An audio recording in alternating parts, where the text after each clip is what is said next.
దేశ భాషలందు తెలుగు లెస్స అని శ్రీకృష్ణదేవరాయలు అన్నాడు.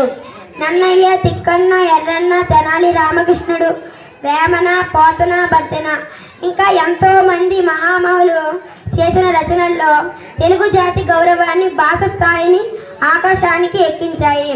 శ్రీనాథుని కావ్యాలు, శ్రీశ్రీ భావాలు, చిన్నయ్య సూర్య వ్యాకరణం తెలుగు భాషకు ముకుటాలు.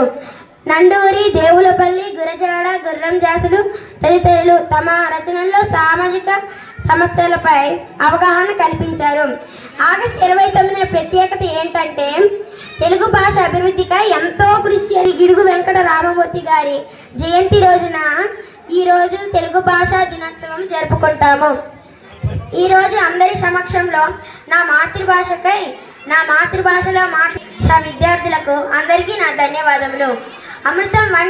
అమృతం వంటి భాష తెలుగు భాష, తేనెలొలుకు భాష తెలుగు భాష, జయాందాము తెలుగు భాషకు జై జయాందాము తెలుగు భాష. ధన్యవాదాలు.